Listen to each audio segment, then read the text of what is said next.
2018, Rome, chantier de restauration du temple de Jupiter. Consacré en 509 avant notre ère, ce monument est l'un des plus anciens lieux de culte du monde encore en activité. Bientôt, les habitants de l'Italie pourront revenir y prier leur grand dieu, Jupiter. À la mort de Jules César, personne n'a été capable de mener à bien les réformes nécessaires pour faire de la République romaine un empire. Privée de son formidable pouvoir de rayonnement, la religion chrétienne est restée confinée au Moyen-Orient et n'a pas réussi à s'imposer. Aujourd'hui, le culte jupitérien est la religion officielle de l'Italie. Jupiter Optimus Maximus est prié par plus de 100 millions de croyants. Mais tout ceci n'est jamais arrivé. En 45 avant Jésus-Christ, un petit grain de sable va permettre à Auguste d'accéder au pouvoir et de transformer la République en empire. Notre histoire n'est qu'une suite d'événements incroyables. Chacun de nous peut en influencer le cours. De la naissance d'un grand empire millénaire à la fin d'une civilisation florissante, du génie créatif d'une poignée d'hommes à une révolution culturelle planétaire. Des visions totalitaristes les plus sombres aux grandes guerres les plus effroyables, de la résistance héroïque d'un peuple entier à la volonté sans faille d'une minorité. La plus infime de nos décisions peut influencer l'avenir de l'humanité. Connaître le passé, c'est anticiper l'avenir.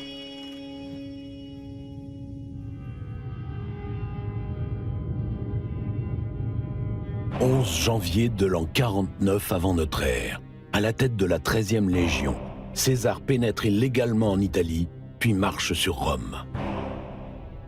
5 ans plus tard, le testament du défunt Jules César désigne un certain Octave, son petit-neveu, comme son héritier légitime. 2 septembre 31 avant notre ère, la flotte de guerre d'Octave vint celle de Marc-Antoine lors de la bataille navale d'Actium. Ces 3 événements, intimement liés, sont des moments clés de la fin de la République et marquent l'avènement de l'Empire romain.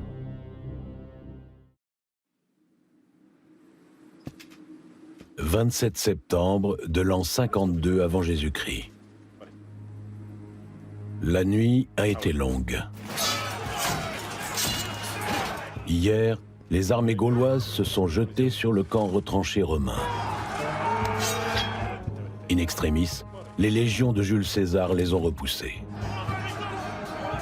Aujourd'hui, le proconsul romain attend la reddition de leur chef, Vercingétorix.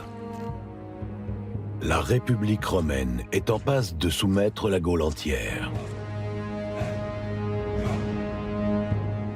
Que de chemin parcouru par Rome, qui n'a aujourd'hui plus rien de la petite ville fondée par le légendaire Romulus 700 ans plus tôt. Par la force des armes, elle a d'abord conquis toute l'Italie, puis elle a été entraînée dans de nouvelles guerres de conquête par des généraux ambitieux. Après sa victoire sur sa grande rivale, la cité de Carthage, la Macédoine, la Grèce, l'Asie mineure et la Syrie sont à leur tour devenues des provinces romaines.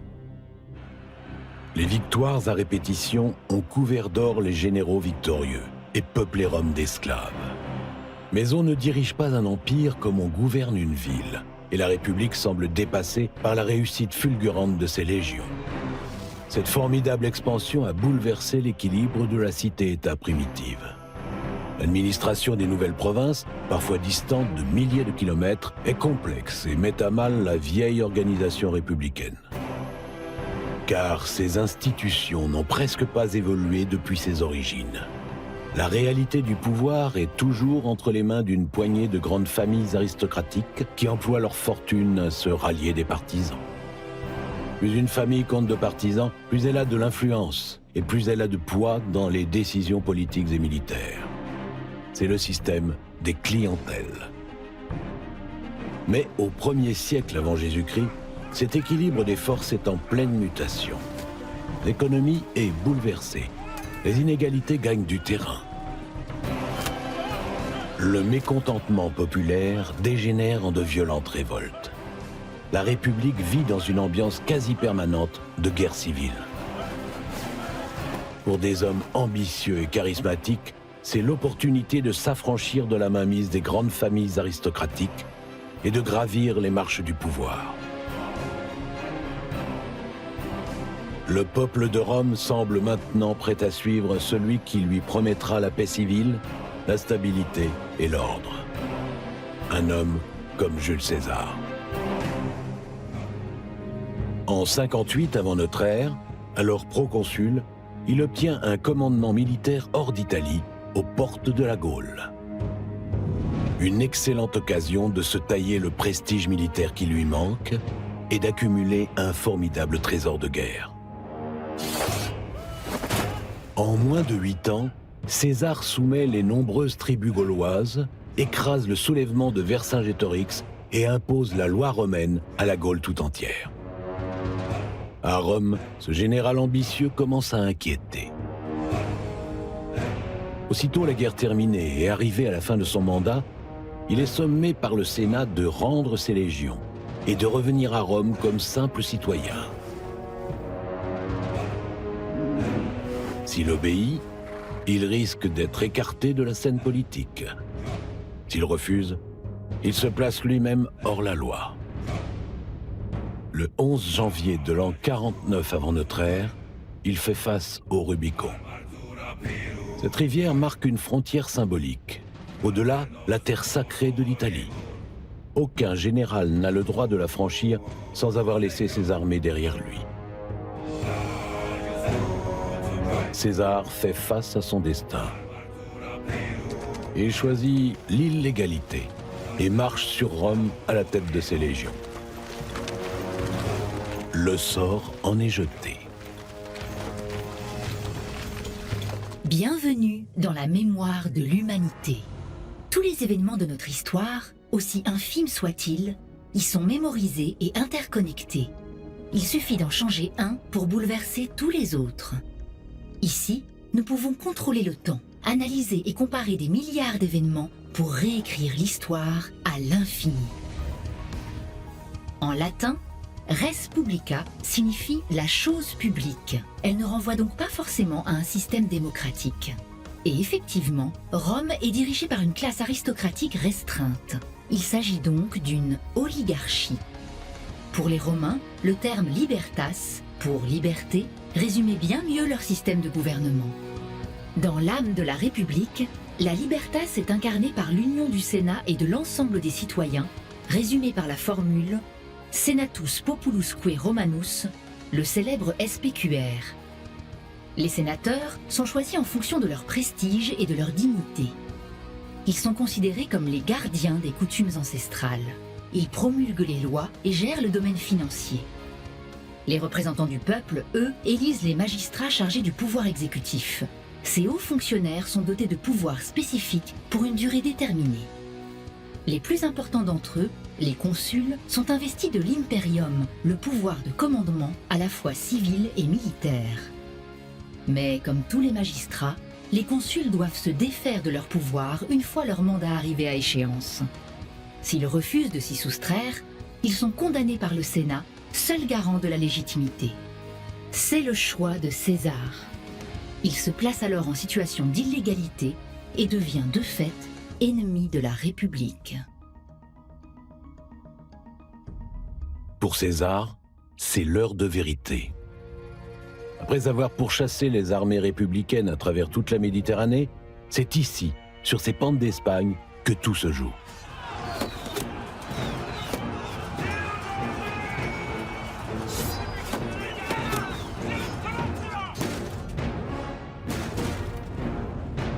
Le 17 mars 45 avant notre ère, à Munda, Jules César vainc l'armée républicaine et met fin à une terrible guerre civile. Césariens contre républicains, légion contre légion.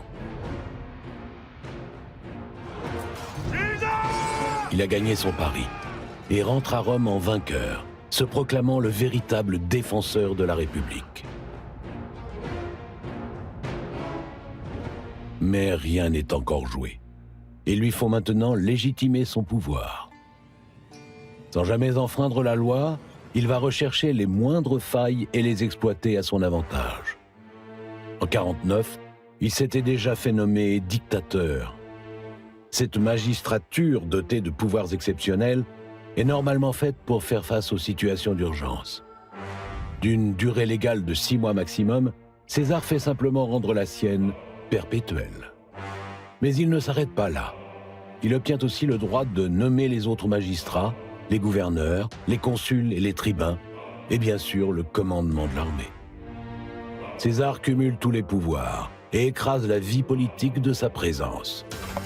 Il commande à des dizaines de milliers de légionnaires vétérans entièrement dévoués à leur général, nomme ses proches aux postes clés, a l'amour et le respect du peuple et surtout possède une fortune colossale. Le Sénat, sous contrôle, ne peut que constater la situation. Pour les anciennes familles sénatoriales détentrices du pouvoir depuis l'aube de Rome, César est un véritable danger. Dans les cercles restreints de l'aristocratie romaine, certains commencent à parler d'assassinat. En ce jour de mars de l'an 44 avant notre ère, alors que César se rend à la Curie où siège le Sénat, le maître de Rome est au zénith de son pouvoir. César semble invincible.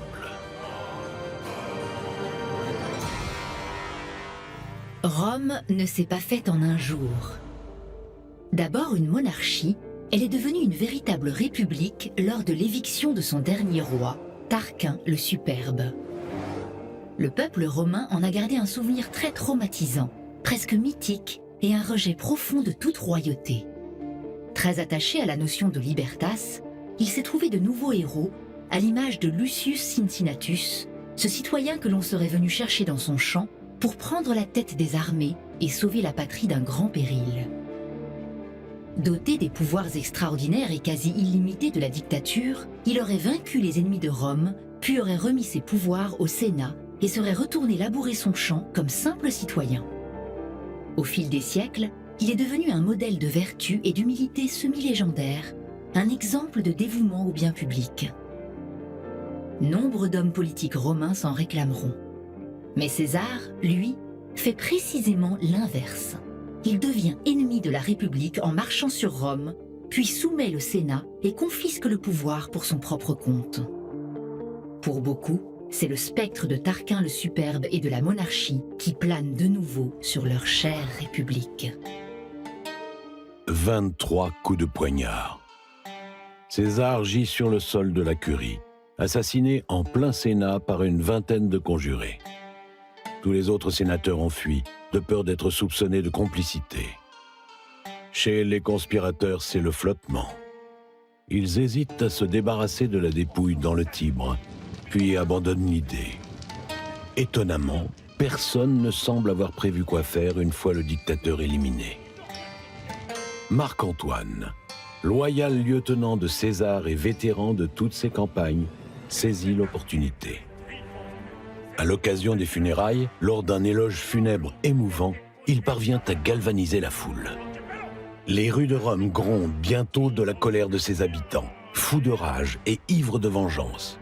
Les assassins de César se voient contraints de fuir la ville. Marc-Antoine a désormais le champ libre et se pose habilement en successeur de César. Mais le dirigeant assassiné avait rédigé un testament. Dans ce document rigoureusement légal, il dit adopter son petit-neveu, Caius Octavius, et lui léguer sa fortune. Un jeune homme méconnu de 18 ans devient ainsi l'héritier du prestigieux nom de César. À Marc-Antoine, le prestige militaire et les faveurs du peuple. À Octave, le nom et la fortune de César. Sur le papier, tout du moins. Car le jeune Octave est, dans les faits, privé d'accès à son héritage par Marc-Antoine.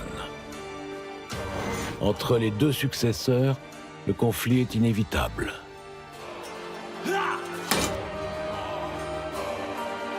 Pendant ce temps, les assassins de César en profitent pour lever une grande armée en Orient au nom de la République.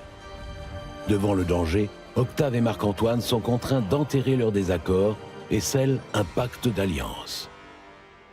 Rome retombe dans la guerre civile.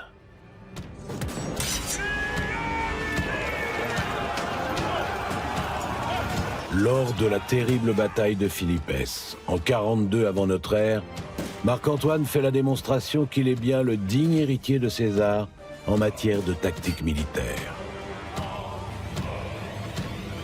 Une fois de plus, les républicains sont anéantis et les assassins de César contraints au suicide. 2 ans plus tard, à Rome, l'ovation commune de Marc-Antoine et d'Octave donne l'illusion d'une entente entre les 2 hommes. Bien sûr, il n'en est rien. Un accord commun a donné l'Orient à Marc-Antoine, qui mène une vie royale aux côtés de la reine Cléopâtre. Octave, maître de l'Occident, met alors en place une véritable campagne de diffamation pour détruire l'image publique de son rival. Marc-Antoine aurait renié son épouse légitime au profit de la belle égyptienne. Ensorcelé, le général affaibli par les charmes d'Orient aurait abandonné Rome et se comporterait en monarque. Octave lit devant un Sénat horrifié le testament de Marc-Antoine dont il s'est emparé illégalement. L'Occident tout entier se range derrière lui. Mais prudent, il ne s'en prend pas ouvertement à l'ancien lieutenant de César. Il se pose en bouclier de Rome et déclare la guerre à la seule Cléopâtre. Les hostilités reprennent. Nous venons d'arriver à un point de divergence. Un point de divergence est un événement clé, un carrefour dans notre histoire où notre monde peut basculer d'un côté ou de l'autre. César, dans son testament, décide d'adopter son petit-neveu et de lui léguer son nom, son prestige et sa fortune. Le dictateur a certainement décelé en Octave la compétence et l'intelligence nécessaires pour prendre sa relève. Sans ce testament, Marc-Antoine, qui bénéficiait déjà d'un très fort soutien populaire, n'aurait pas eu de rival sérieux. Mais tout aussi brillant qu'il fût, la République ne serait probablement jamais devenue un empire sous son autorité. Elle aurait peut-être même stagné, puis décliné. Or, l'Empire n'a cessé de diffuser à très grande échelle sa culture gréco-latine, ses lois, mais aussi la religion chrétienne, qui est adoptée définitivement au IVe siècle. Dès lors, le christianisme est devenu la grande religion de l'Occident, au détriment des cultes païens polythéistes, aujourd'hui presque entièrement disparus. La religion chrétienne serait alors très probablement restée confinée au Moyen-Orient. Le monde occidental serait aujourd'hui encore profondément polythéiste. À Rome, on prierait Jupiter et Vénus au lieu de Jésus-Christ. 2 septembre 31 avant notre ère, Grèce occidentale, près de la ville d'Axium. Les 2 puissantes flottes s'affrontent dans un combat fratricide titanesque. Marc-Antoine et Cléopâtre font face au génie tactique d'Agrippa, le brillant général d'Octave. L'ultime grande bataille des guerres civiles. Au soir d'un affrontement indécis, la victoire finale semble échapper définitivement à Marc-Antoine, qui perd une grande part de sa flotte et de ses légions. 1 an plus tard, à Alexandrie, abandonné de tous, il ne lui reste plus que le suicide. La guerre est terminée. Octave a gagné. Il a ramené l'ordre et la paix civile dans la République, en proie aux troubles depuis 18 ans. Mais il sait qu'il peut encore tout perdre et finir comme son grand-oncle. Octave n'est pas César, prudent, il continue de porter sa cuirasse lors des séances du Sénat. Il sait que les Romains sont farouchement opposés à l'idée même de monarchie, et qu'en même temps, ils accepteraient qu'un homme fort reprenne le contrôle de l'État et en finisse avec le chaos des guerres civiles. Intelligemment, il rend ses pouvoirs extraordinaires au Sénat lors d'un discours éloquent, preuve évidente de son respect total pour les institutions républicaines et de son amour pour la sacro-sainte Libertas. Pari gagné. Le Sénat, voyant en lui l'homme providentiel, le nouveau Cincinnatus, le conjure de continuer à servir la République et lui offre un impérium de 10 ans. Les sénateurs lui décernent même le titre d'Auguste, celui dont la parole est sacrée. Et c'est bien plus qu'un simple nom. Octave incarne désormais l'auctoritas, l'autorité morale qui fait de lui un être supérieur.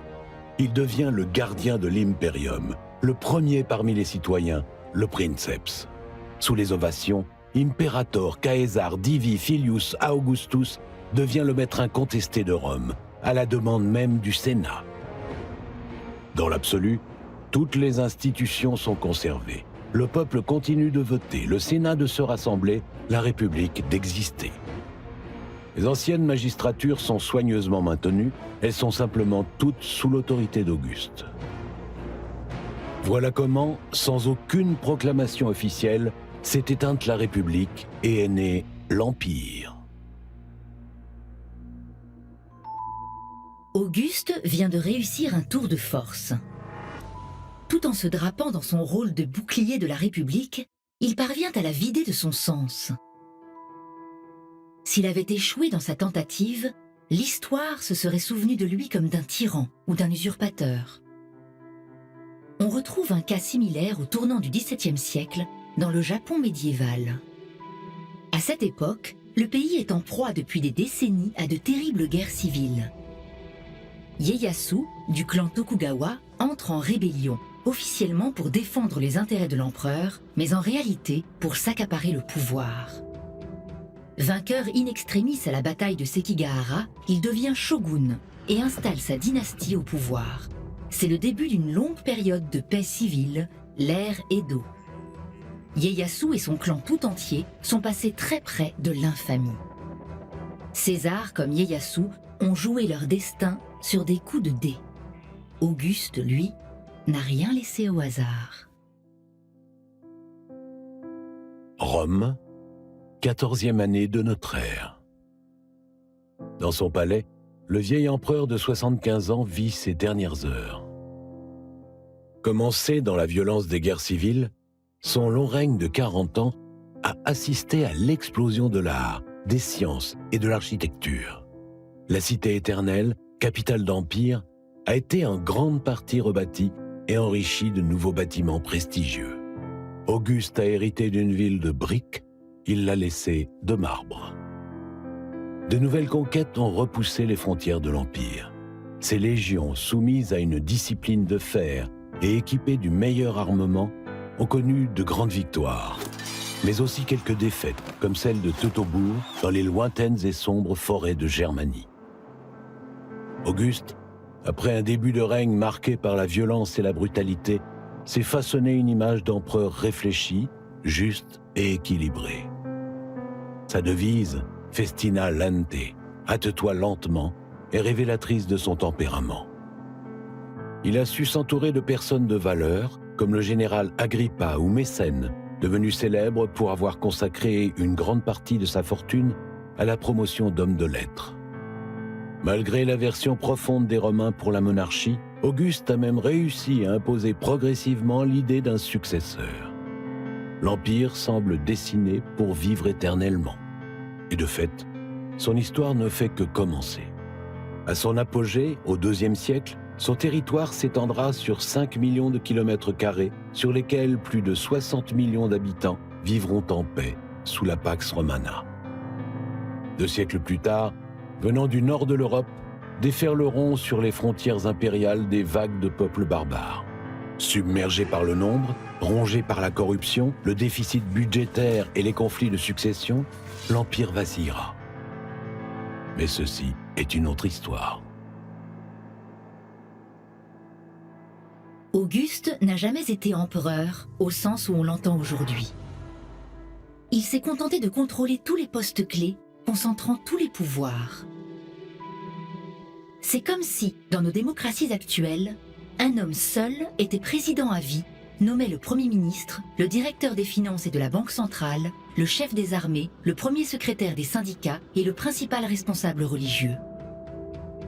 Habilement, Auguste a su offrir à Rome la sécurité et la stabilité en échange du pouvoir suprême. Le grand talent d'Auguste a été de savoir utiliser toutes les armes à sa disposition pour consolider son pouvoir.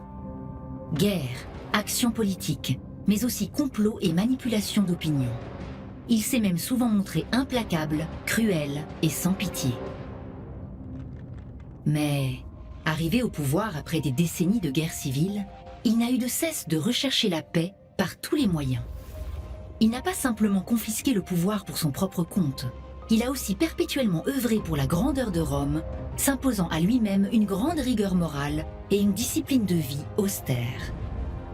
Il a offert au peuple de la Méditerranée la Pax Romana, un destin commun et un empire formidable, un empire millénaire, l'Empire romain.